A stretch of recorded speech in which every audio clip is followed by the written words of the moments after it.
Shalom, selamat pagi Bapak Ibu jemaat Tuhan yang saya kasihi dalam Tuhan kita Yesus Kristus.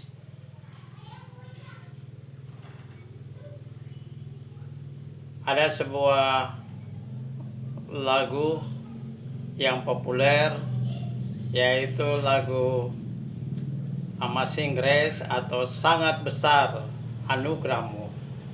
Lagu ini diciptakan oleh John Newton dari Inggris sekitar tahun 1700. Lagu ini berhubungan dengan satu proses perubahan hidup yang dinyatakan dari John Newton. Sebetulnya Ibu John Newton mendorong John Newton untuk terlibat di dalam pelayanan. Sejak kecil dia sudah menghafal banyak ayat Alkitab. Tetapi ketika ibu dan bapaknya meninggal, maka John Newton mengikuti kapal pedagang budak. Dan kehidupannya semakin hari semakin jauh dari Tuhan. Dan pada tahun 1748, saat itu John Newton berumur 23 tahun. Ketika dia mengikuti kapal penjual budak itu, ada badai yang sangat hebat mau menenggelamkan kapal itu. Ketika kapal itu mau tenggelam, saat itulah dia bertobat dan dia mulai menulis lagu Amazing Grace atau Sangat Besar Anugerahmu. Bapak Ibu, saat itulah John Newton mengalami satu perubahan yang luar biasa. Dia hidup takut akan Tuhan dan menjadi seorang penginjil yang luar biasa. Bapak Ibu yang saya kasihi, ini semua terjadi oleh karena anugerah Allah yang besar, sehingga John Newton boleh percaya kepada Tuhan. Itu sebabnya tema di pagi hari ini, kasih karunia Allah yang menyelamatkan manusia. Menjadi kalimat pertanyaan untuk kita semua.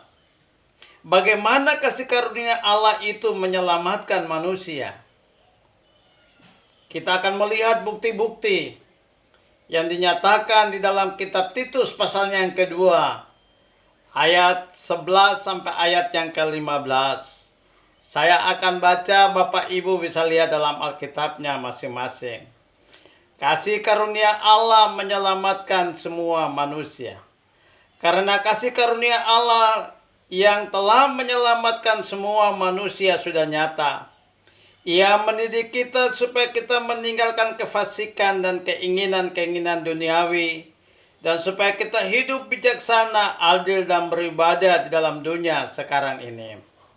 Dengan menantikan penggenapan pengharapan kita yang penuh bahagia dan penyataan kemuliaan Allah yang maha besar dan juru selamat kita Yesus Kristus, yang telah menyerahkan dirinya bagi kita untuk membebaskan kita dari segala kejahatan dan untuk menguduskan bagi dirinya suatu umat kepunyaan Allah sendiri yang rajin berbuat baik. Beritakanlah semuanya itu, nasihatkanlah dan yakinkanlah orang-orang dengan segala kewibawaanmu. Janganlah orang menganggap engkau rendah. Bapak Ibu jemaat Tuhan yang saya kasihi, bagaimana itu kasih karunia Allah menyelamatkan manusia? Kita akan melihat bukti-bukti yang dinyatakan oleh Titus pasal yang kedua, ayat 11 sampai ayat yang ke-15. Saya melihat 3 bukti itu. Bukti yang pertama adalah di dalam ayat yang ke-11 dikatakan, karena kasih karunia Allah yang menyelamatkan semua manusia sudah nyata. Bapak Ibu, Titus adalah seorang Kristen pada abad yang pertama, mempunyai andil yang cukup besar dalam memelihara persatuan dan keutuhan jemaat.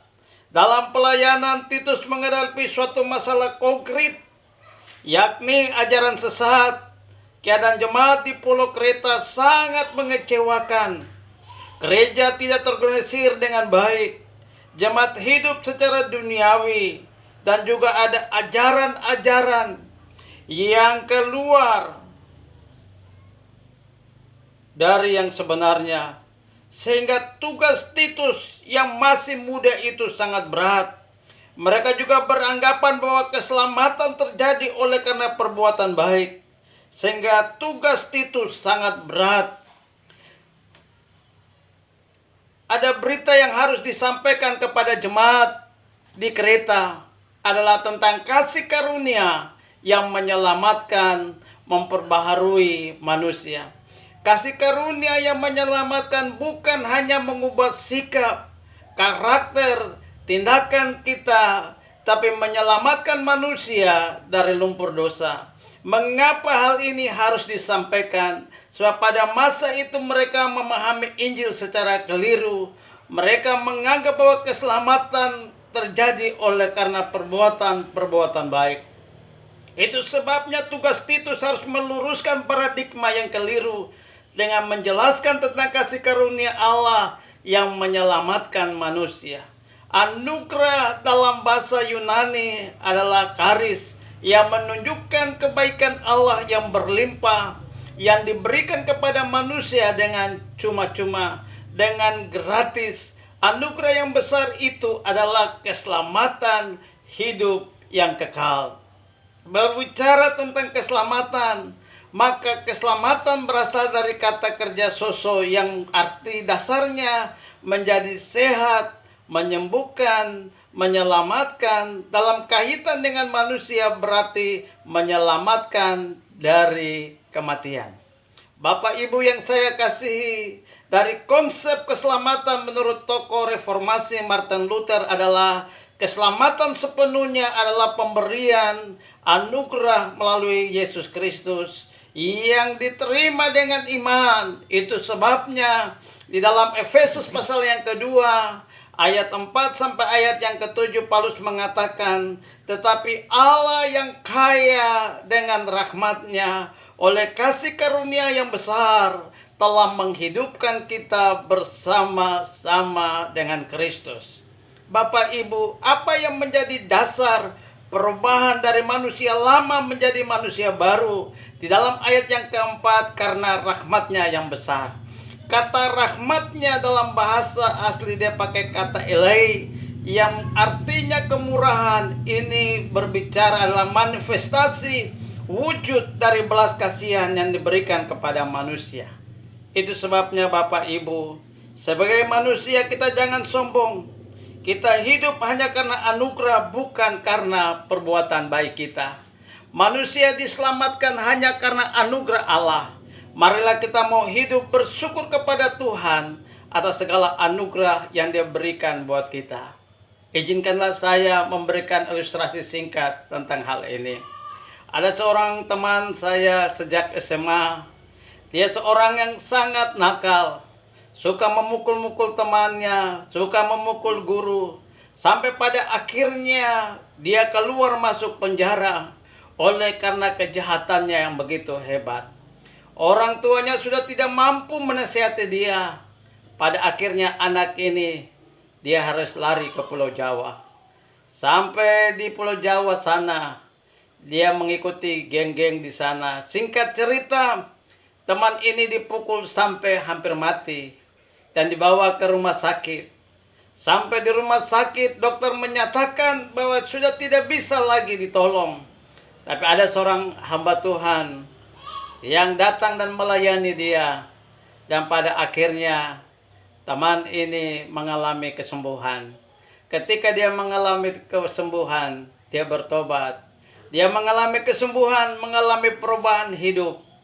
Dan dia memperoleh anugerah yang luar biasa. Pada satu ketika dia bertemu dengan saya. Dan dia mengatakan, puji Tuhan, karena saya dulu jahat, tapi hari ini saya boleh diubahkan oleh Kristus. Ini semua terjadi hanya karena anugerah.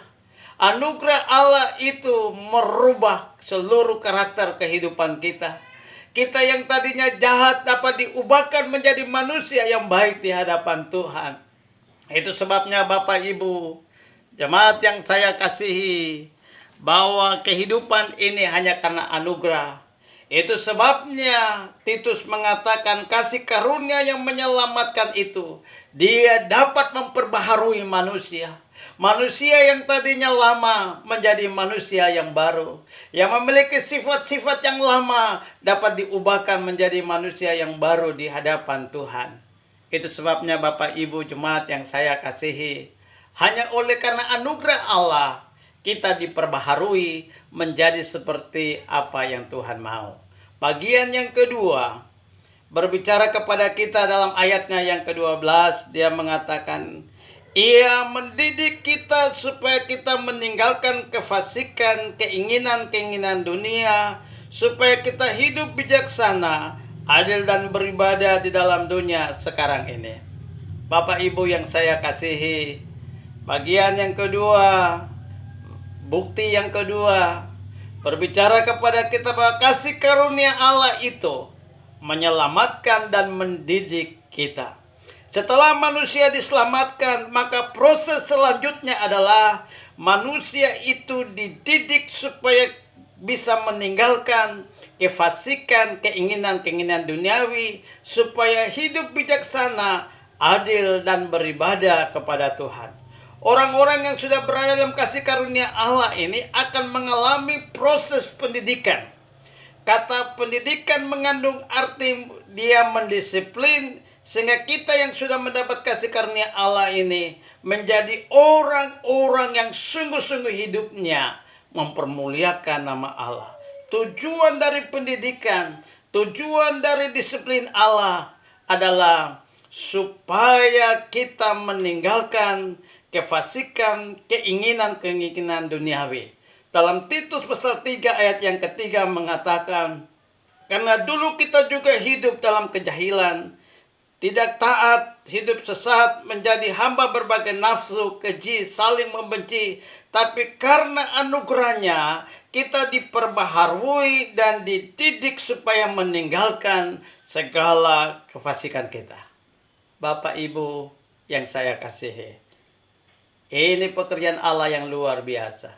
Setelah kita diperbaharui, Allah mau mendidik kita menjadi serupa dengan Dia. Dalam pendidikan itu, Dia mau mendidik kita sampai kita menjadi serupa dengan Dia. Tidak gampang ketika saudara dengan saya dididik oleh Tuhan.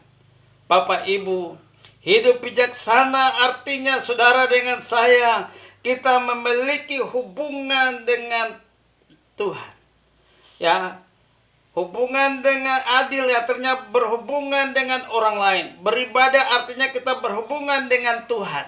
Jadi ketiga hal ini merupakan ciri orang yang hidup dalam kasih karunia Allah yang menyelamatkan. Yaitu hidup berhubungan dengan diri sendiri.